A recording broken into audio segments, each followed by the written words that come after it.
إخوتي أحبتي في الله، جئتكم اليوم من أرض فلسطين، أرض المحشر والمنشر. جئت بسلامي إلى أرض إندونيسيا، والآن يا أحوتي أحبتي في الله أعيد السلام عليكم من تراب فلسطين إليكم. Beliau pertama mengucapkan salam dan juga setelahnya beliau menyampaikan salam dari negeri Palestina, negeri yang penuh sejarah, yang penuh kesucian, yang mana negeri ini banyak barokah di dalamnya.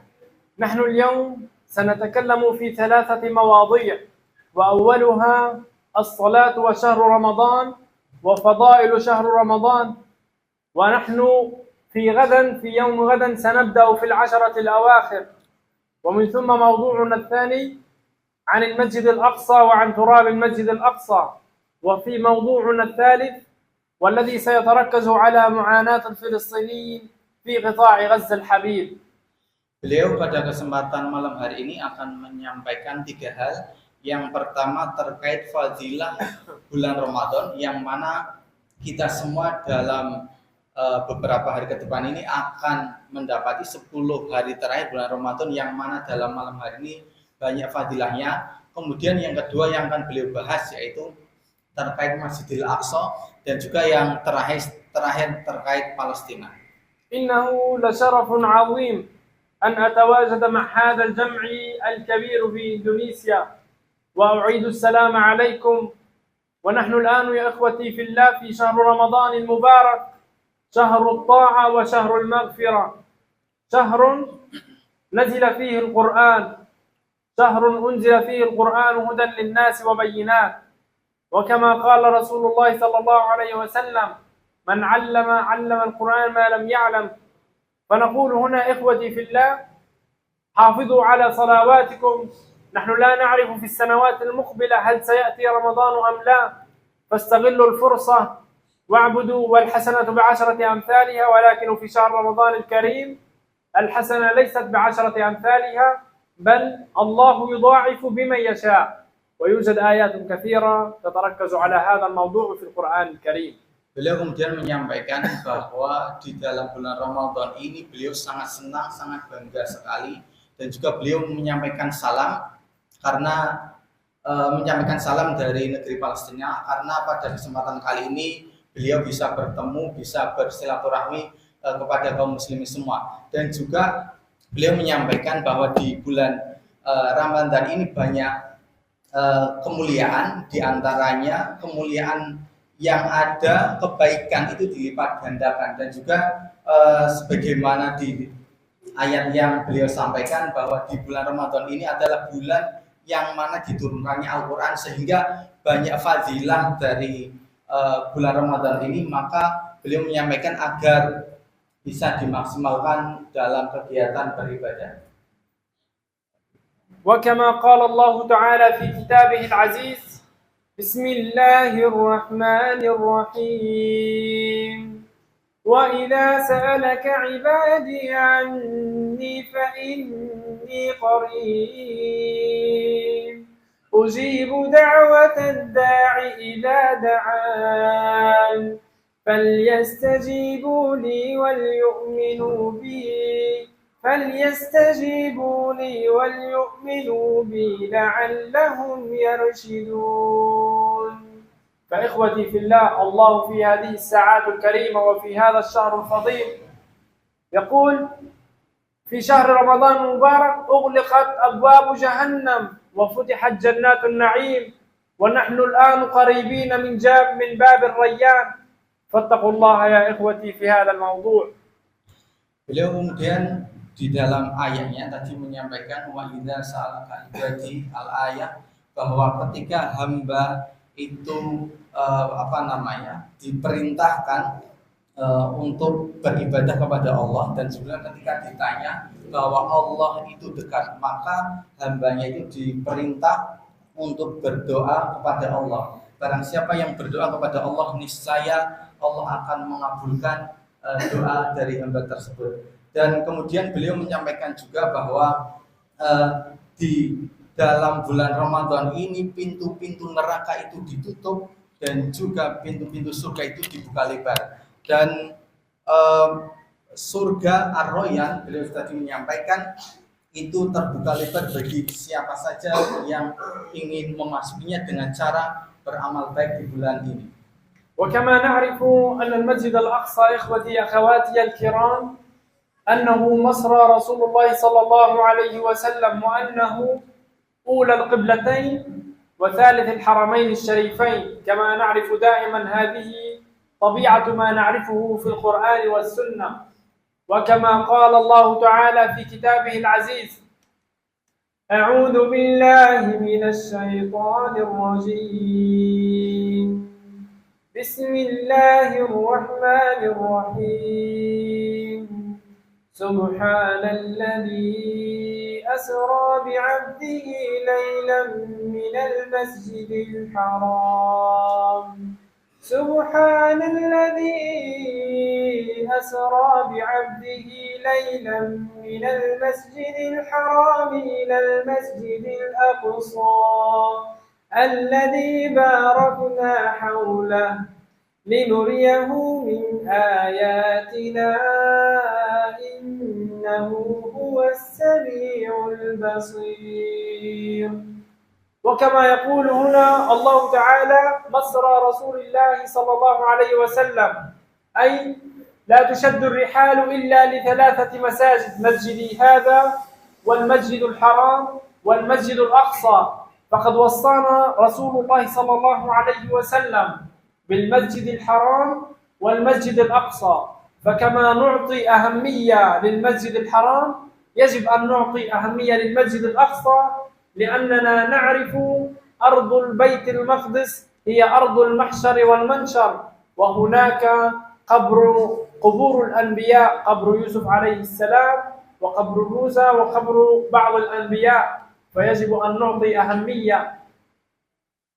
Beliau kemudian menyampaikan terkait Masjidil Aqsa bahwa perlu kita ketahui bersama Masjidil Aqsa ini merupakan kiblat yang pertama kali umat Islam sebelum dipindah di Ka'bah di Makkah. Bahwa Masjidil Aqsa ini banyak kelebihannya maupun maziyahnya. Dalam sebuah hadis itu disebutkan la tusyaddu rihal, kita semua tidak boleh berkunjung atau sebaiknya kita tidak boleh melakukan, atau artinya di dalam masjid ini ada banyak kelebihan sebelum kita melakukan ibadah di masjid-masjid yang lain. Yang pertama itu Masjid Hada, itu Masjid Nabawi, kemudian Masjidil Haram, dan kemudian Masjidil Aqsa. Ketiga masjid ini banyak kelebihan yang mana ketika siapapun yang beribadah di masjid ini akan dilipat gandakan pahalanya. Dan kemudian beliau menyampaikan tadi di surah Al-Isra bahwa Maha Suci Allah yang telah menjalankan Nabi Muhammad dari Masjidil Haram ke Masjidil Aqsa, yang mana di Masjidil Aqsa ini terdapat keberkahan yang ada di dalamnya. Dan juga setelah itu beliau menyampaikan bahwa di Masjidil Aqsa itu terdapat banyak situs-situs sejarah yang ada di daerah tersebut, diantaranya seperti kubur Nabi Musa dan beberapa nabi-nabi yang lain. Beliau mengajak agar kita semua juga memahami bahwa Baitul Maqdis atau Masjidil Aqsa ini merupakan suatu masjid yang sangat banyak keberkahannya. وكما نعرف أن المسجد الأقصى هو قبلة المسلمين وقبلة الأنبياء وقبلتي وقبلتكم وقبلة المسلمين أجمع فاليوم نحن نجتمع فقط من أجل المسجد الأقصى. المسجد الأقصى يبكي، المسجد الأقصى في خطر. أتتذكرون في عهد النبي صلى الله عليه وسلم عندما قالت امرأة أيا معتصمة فقام جيش الروم مدافعة عنها. والآن يا إخوة في شهر رمضان المبارك في قطاع غزة تنتهك الأرواح، تنتهك روح الأطفال وحقوقهم وحقوق المرأة، فلا يوجد حقوق في غزة وفي فلسطين، فكلنا دماؤنا وفداؤنا من أجل المسجد الأقصى. Masjidil Aqsa dari zaman dulu menjadi kiblat pun pada saat ini itu menjadi kiblat atau perhatian kita semua. Yang mana di Masjidil Aqsa ini terdapat al-khatir, yaitu kekhawatiran. Karena apa? Kaum Yahudi itu pada bulan Ramadan ini melakukan penyerangan yang membabi buta sehingga menyebabkan banyak kaum muslimin yang meninggal. Bahkan ada banyak anak-anak yang mati tanpa berdosa. Sehingga kita perlu memberikan perhatian yang lebih terhadap Masjidil Aqsa ini agar bisa bebas dan juga bisa menjadi kekuatan atau bisa maksimal digunakan oleh umat muslimin di seluruh dunia. فعندما نعلم أن خطة اليهود نحن مسلمون وهم يهود وكتبت أرض بيت المقدس وأرض مصر نبينا صلى الله عليه وسلم للمسلمين فلا يحق بحكمها أي يهودي لأنها مصر رسولنا إلى السماوات السبع وما تسمى بحادثة الإسراء والمعراج. ونكرر ونقول ما الفلسطيني الذي يعيش في الأقصى هل نعيش بحرية كما تظنون أنتم؟ نحن من فلسطين، نحن نبتو من فلسطين، لكن لا تظنوا الخروج والدخول إلى فلسطين بسهولة وإنما بأشد الصعوبات.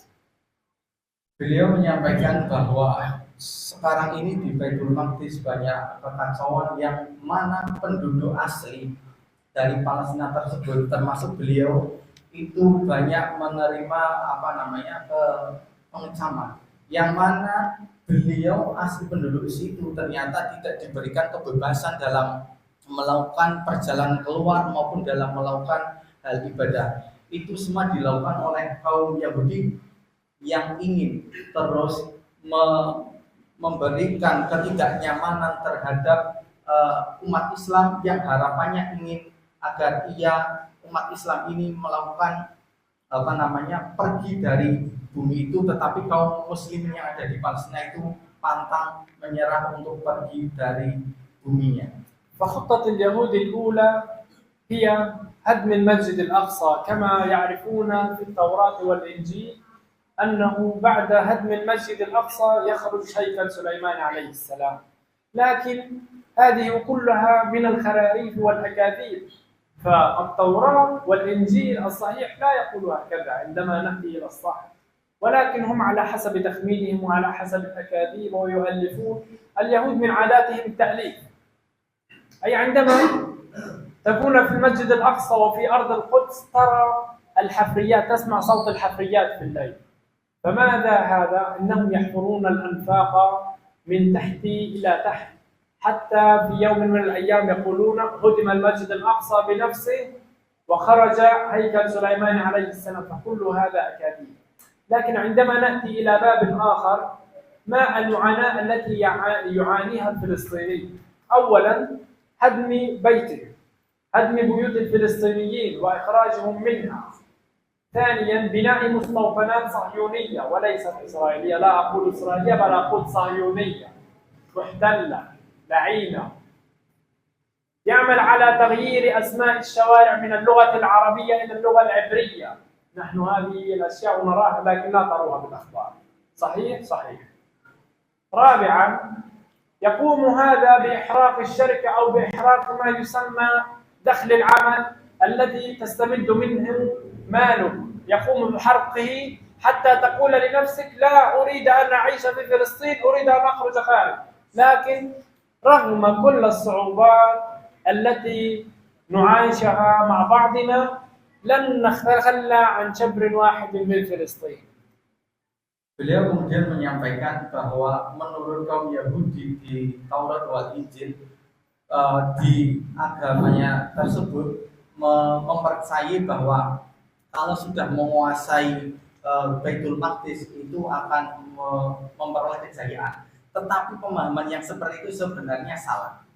Ya, pemahaman yang seperti itu sebenarnya salah, dan juga beliau menyampaikan bahwa banyak hal yang dilakukan oleh kaum Yahudi, diantaranya yaitu menghancurkan rumah-rumah mereka agar mereka keluar dari rumah, keluar dari negaranya. Selain itu juga yang dilakukan oleh kaum Yahudi, yaitu menghancurkan tempat-tempat ibadah madrasah yang ada di sana agar kaum muslimin yang ada di sana tidak bisa melakukan ibadah atau belajarnya dengan baik. Selain itu juga nama-nama yang ada di jalan di sana kemudian diganti, bukan menggunakan nama Arab tetapi menggunakan nama yang ada di sana. Itu semua dilakukan agar mereka memperoleh kekuatan, tetapi kaum muslimin yang ada di sana tadi yang beliau sampaikan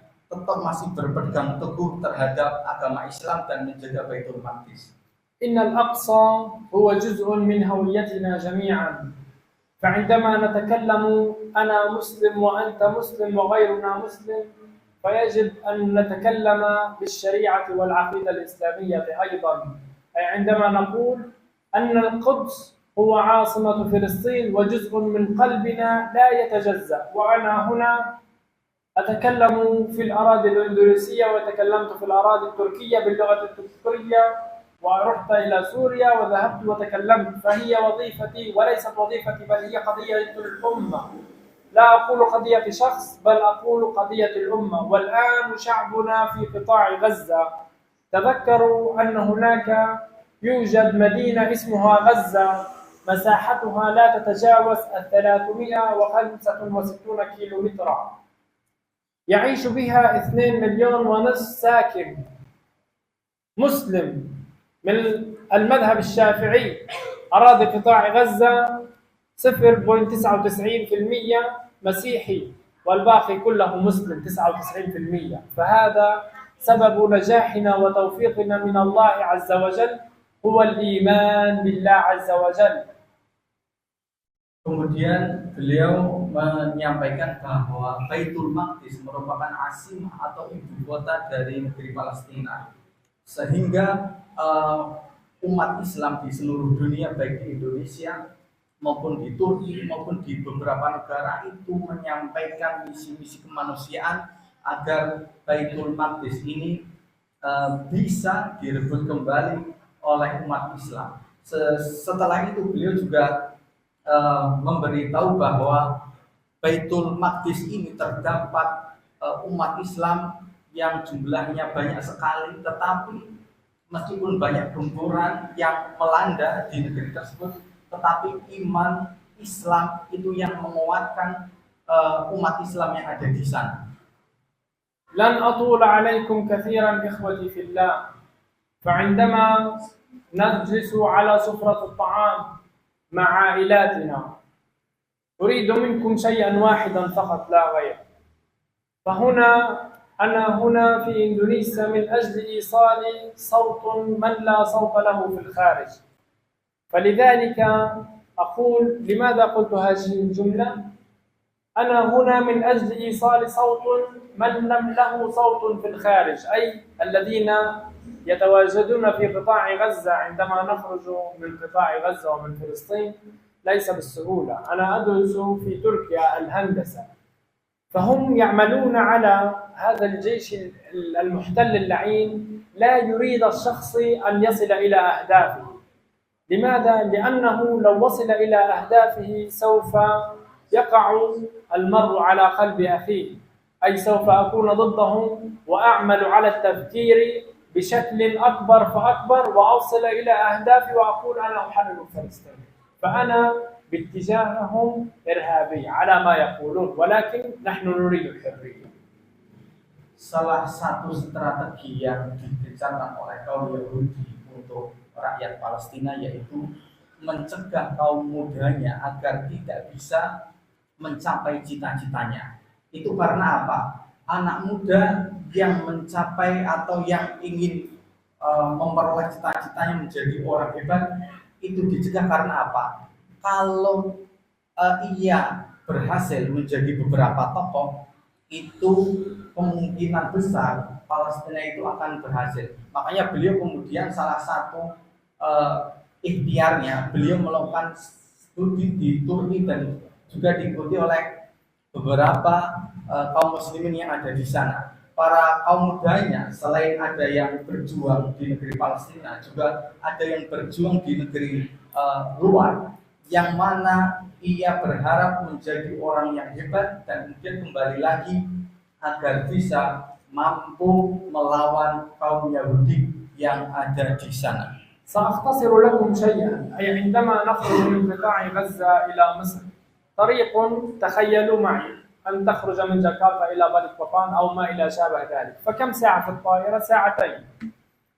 لكن هناك طريق من قطاع غزة إلى مصر لا يتجاوز 5 ساعات أو 6 ساعات، 6 ساعات، لكن في الأصل يعمل هذا المحتل على ضغطنا بالكامل، أي يقول لنا اخرج خارج فلسطين ولا ترجع، اخرج خارج فلسطين ولا ترجع. نجلس في الطريق 5 أيام و6 أيام ولم يكن معنا لا هاتف ولا شنات السفر ولا أي شيء. فهذا يعاقبنا المحتل على أن يقول لنا، يوصل رسالة بين قوسين يقول لنا اخرج خارج فلسطين ولا ترجع. ولكن عند خروجي ودخول فلسطين بلدي، إنها بلدي، أي أنك عندما تدخل إلى جاكرتا إلى العاصمة لا تدفع النقود، بل نحن ندفع النقود، ندفع على الدخول $1000. يقول لنا اخرج ولا تعود، لا تدفع المصاري، لا تتعب، لا تدفع. Nah, kemudian salah satu yang mempersulit kaum Palestina atau umat Islam yang ada di Palestina yaitu apa? Ketika keluar dan kemudian ketika kembali lagi itu dimintai sejumlah dana. Itu karena apa? Karena khawatir ketika orang Palestina anak keluar kemudian kembali lagi, apa akan mengancam kaum mereka, kaum Yahudi. Jadi seperti itu. Kalau orang lain selain kaum para umat Islam di Palestina itu dipermudah, beberapa urusan termasuk pembiayaan dipermudah, tetapi umat Islam di Palestina ketika keluar dan kembali lagi itu dipersulit. Itulah yang dilakukan oleh mereka di sana, dari berbagai cara dilakukan agar umat Islam di Palestina itu mengalami kemunduran, tetapi tidak sama sekali mematahkan perjuangan mereka. وفي هذا الختام الكبير أشكركم على حسن استماعكم، فأنا شاكر لكم وشاكر للشعب الإندونيسي، وكل تحياتي من تراب فلسطين، تراب الشرفاء، تراب العزة، من غزة أرض العزة. أوصل سلامي لكم والسلام عليكم ورحمة الله وبركاته. Beliau terakhir menyampaikan terima kasih banyak untuk umat Islam yang ada di Indonesia, termasuk di masjid ini, dan juga beliau mengucapkan salam dari umat Islam yang ada di sana. Mari kita bersama-sama berjuang agar negeri Palestina ini menjadi negeri yang merdeka. Amin ya rabbal alamin. ومن يوجد عنده سؤال نستقبل 5 أسئلة لا على الأكثر إن أردتم. Oke, monggo beliau menyampaikan, barangkali ada yang ingin bertanya, beliau mempersilahkan, monggo dengan bahasa Indonesia, tidak apa-apa. Assalamualaikum warahmatullahi wabarakatuh. Waalaikumsalam. Yang ingin saya tanyakan adalah perjanjian dengan Yahudi itu berlaku atau tidak, atau udara senjata itu berlaku atau tidak. Kemudian kondisi negara Palestina atau khususnya Gaza saat ini seperti apa? Terima kasih. ويقول عهد مع اليهود كيف هو ثم في الأحوال يعني الآن كيف العهد بين اليهود والمسلمين. في أرض القدس يختلف هذا النوع شيئا فشيئا. فالآن القدس عندما تدخل إلى القدس لا تدخل بواسطة الفلسطينيين، تدخل بواسطة جانب الاحتلال. لكن عندما نتكلم الآن في قطاع غزة، فالبارحة قد كان يوجد اتفاق بأنه يوجد إطلاق نار، وقف إطلاق نار. فهذا اليهودي المحتل اللعين بدأ بضرب الخيم. الآن بدأ بضرب الخيم، ومن يوم البارحة إلى يومنا هذا 800 شهيد. حتى تتخيلوا 800 شهيد في ليلة ونصف. Beliau menyampaikan peristiwa yang terjadi di sana ini yang baru ini dari kemarin malam sampai hari ini. Beliau menyampaikan sudah sampai 8.000 korban jiwa yang ada di sana. Dan juga tadi yang ditanyakan apakah perjanjian yang atau senjata yang ada itu apakah bagaimana?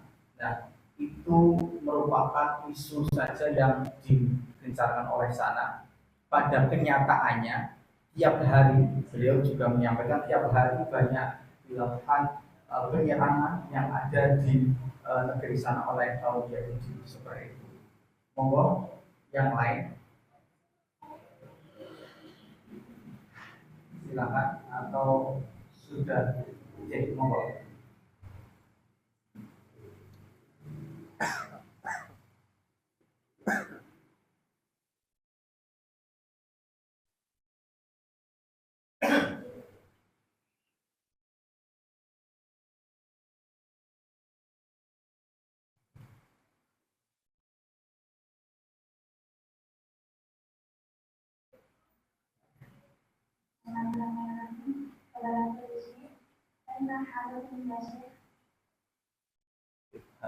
Alhamdulillah.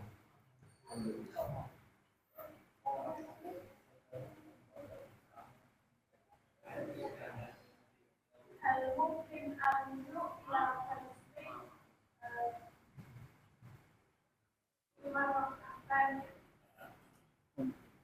هل ممكن زيارة فلسطين في المرحلة الثانية؟ أنا من 5 أكتوبر، الحرب بدأت في 7 أكتوبر، لكن لم أرجع إلى فلسطين منذ الآن يقارب أشرف على 2 ولم أوصل فلسطين، وأنا من قطاع غزة، عائلتي هناك وأنا هنا، لكن خرجت في 5 أكتوبر لأنني أتعلم في تركيا فأتعلم الهندسة، لذلك أخرج وأرجع إلى فلسطين، فالأمر ليس بالسهل كما تظنون، وزيارة فلسطين صعبة للغاية صراحة.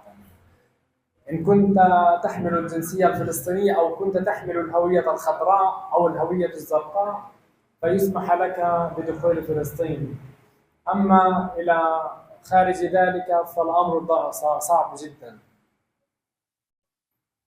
Tadi yang ditanyakan oleh mbaknya ini apakah beliau memungkinkan untuk pulang lagi ke sana, dan tadi dia menyampaikan memang pada prinsipnya untuk pulang kembali ke sana itu memang sulit, dan itu tapi beliau tidak patah arang. Beliau tetap ketika ada keperluan di Gaza beliau melakukan pulang, tetapi beliau juga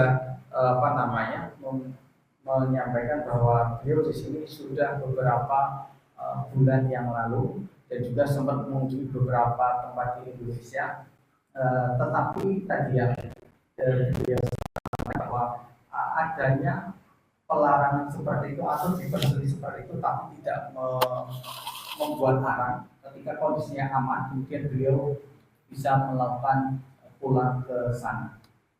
Mungkin seperti itu. Monggo kalau ada pertanyaan yang lain.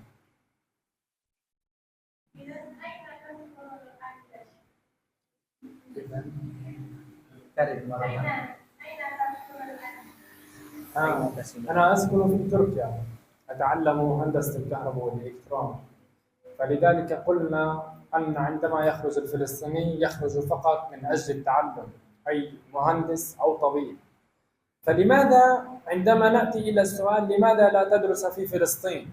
لأن هذا السؤال يختار في بالكم، لماذا أدرس الآن في تركيا؟ السبب هو أنك عندما تدرس في فلسطين تتخرج دكتور، بروفيسور، مهندس، لكن هذه الشهادة بالنهاية ستعلقها على الحائط، لم تفعل بها شيء. قلنا في البداية أن الاحتلال يخنقنا بشكل كبير، يخنقنا حتى لا تصل إلى أهدافك.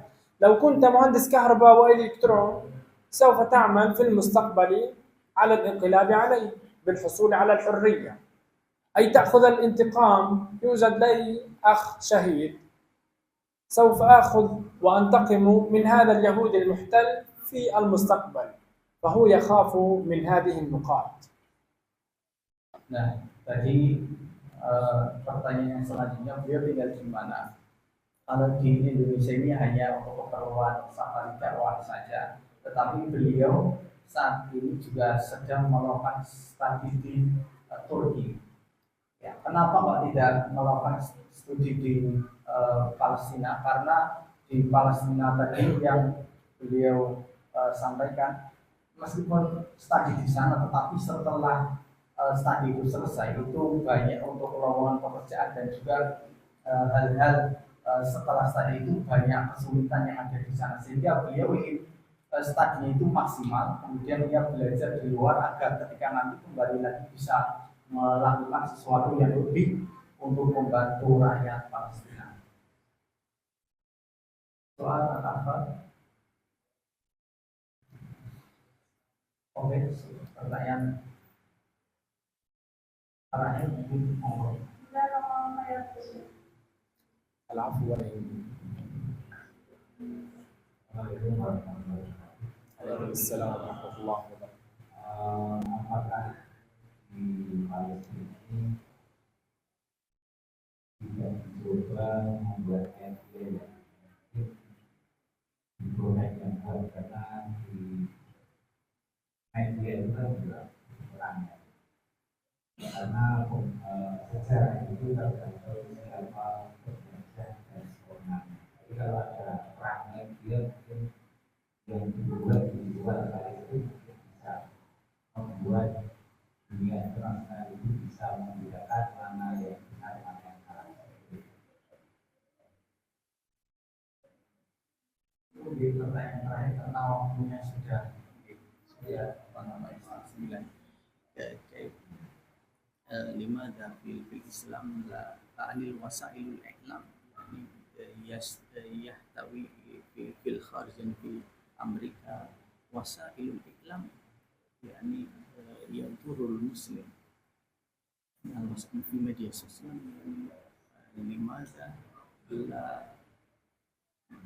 وسائل الإعلام في فيسبوك وفي الخبر يعني الخاطئ في الخارج، لماذا يعني الخبر الجيد لا يوجد في وسائل الإعلام وفي الخبر في العالم؟ أولا في البداية، هل تسمعون بالبقرات الحمراء التي تنزل من الجبل في المسجد الأقصى وتذبح ثم في ساحات المسجد الأقصى؟ هل سمعتم في هذا قبل ذلك؟ لم تسمعوا. نحن رأينا وسمعنا، وعندما تأتي البقرات الحمراء التي تسمى على حسب التوراة والإنجيل، تأتي هذه البقرات الحمراء وتذبح في المسجد الأقصى، فتدل على هدم المسجد الأقصى ثم يخرج هيكل سليمان عليه السلام. لكن هذه النقطة توضح على أنكم لم ترون كل شيء في الأخبار، فهناك ما نراه بأعيننا نحن، وهناك ما لم ترونه لا بالأخبار إلا إذا أحد مثلنا حدثكم عن ما يراه في فلسطين. فالحرب من يوم 7 أكتوبر حتى يومنا هذا، أنا عندما أتكلم في البرامج الإذاعية أقول أن هذه الحرب قد حرب إسلامية وليست سياسية. قبل أن تكون سياسية فهي إسلامية. اليهود ومسلمين، يهود يريد أن يأخذ بيت المقدس، ولكن عندما تموت امرأة، عندما يموت طفل امرأة في المسجد الأقصى أو في فلسطين، فلا يحزنوا بل يفرحوا زفة. الفرح يكون في فلسطين بالعادة كما تعرفون، الفرح عند الزواج، والفرحة عند التخرج من الثانوية في العالم أجمع، لكن في فلسطين فرحة الشهيد وفرحة الثانوية. Beliau memang menyampaikan di media itu memang banyak sekali berita-berita yang memang dikuasai oleh pihak luar dan sebenarnya media tersebut tidak sesuai dengan kenyataan yang ada. Juga beliau menambahkan meskipun banyak kematian yang ada di sana, tetapi rakyat Palestina itu juga tetap melakukan optimisme dalam melakukan perjuangan ketika meninggal atau mati, dia menganggap itu sebagai mati syahid. Jadi masih ada keoptimisan yang ia lakukan, tetapi beliau memberikan nasihat agar tidak mudah mempercayai isu-isu yang itu berasal dari Barat yang itu akan melemahkan kaum muslimin. Mungkin itu saja yang bisa beliau sampaikan dan saya terjemahkan. Kurang lebihnya mohon maaf. Yang cukup ini. Oke. Ya. Oke, langsung saja. Dua pertanyaan sih. البداية كيف يتعلم الأطفال في فلسطين؟ أطفال فلسطين kami punya kabar hanya Israel Allah Al-Rahum ayah muda jami'ul muslimin di bilad Palestin ila bilad Afrika. هذه الأخبار صحيحة، ويروج هذا الاحتلال على إيتاء سفن من الخارج ترسو على شاطئ قطاع غزة، ويروج على هذه الأشياء، يروج على الهجرة القسرية، أي يقول لك من سيريد أن يركب في هذه السفينة، ويضع خرائط ويحدد ويبدل، لأن الهدف هو تهجير الفلسطينيين من فلسطين إلى الأردن وإلى مصر. فعندما رأى الأردن قبلت ومصر لم تقبل فقال إلى أفريقيا وإلى كذلك. ولكن أنا أقول لك لا أحد يتخلى عن أرض فلسطين شبر واحد. أنا الآن أواجه مشكلة، وهدم بيتنا وهدم وقتل أخي واستشهد أخي وعائلاتنا تشردت وأصدقائي فوق 50 شهيدا ولم يتبقى لي أصدقاء، لكن أريد أن أقبل تراب هذا الوطن، لأننا تشعر بشيء من داخل قلبك غصة وحرقة تريد أن تذهب إلى أرض الوطن.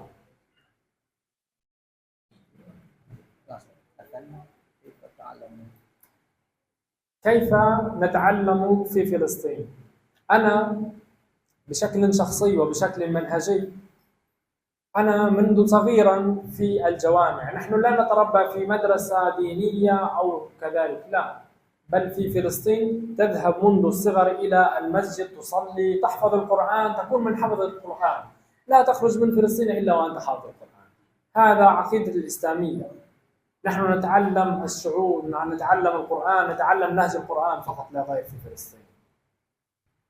Terakhir singkat saja, beliau menyampaikan bahwa rakyat Palestina atau anak-anak Palestina itu tidak belajar di madrasah karena madrasahnya itu hancur, tetapi anak-anak di sana itu belajar di masjid setelah sholat kemudian menghafal Al-Quran. Dan juga tadi yang ditanyakan, memang banyak sekali beberapa yang keluar dari Palestina, tetapi mereka yang mempunyai jiwa perjuangan itu akan kembali lagi untuk memperjuangkan bumi kelahirannya yang menjadi tanah suci, yaitu di Palestina tersebut.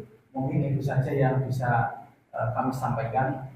Kurang lebihnya mohon maaf. Untuk yang terakhir, barangkali ada yang ingin foto bersama, monggo, sebelum beliau melakukan perjalanan di tempat yang lain. Atau mungkin perwakilan ada riwayat. كان معكم المقدم طاهر.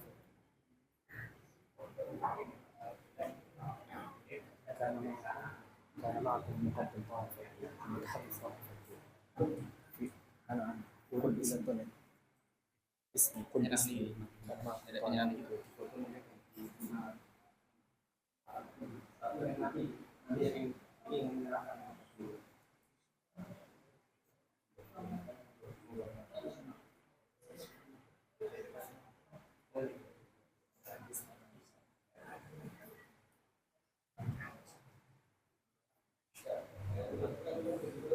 Oke, mungkin perlu saya sampaikan tadi lupa perkenalan beliau namanya apa namanya saya Tobin gitu ya, tadi beliau lupa perkenalan beliau dari Palestina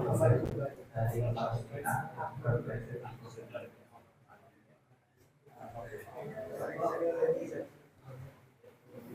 Jadi untuk rakyat untuk bersama.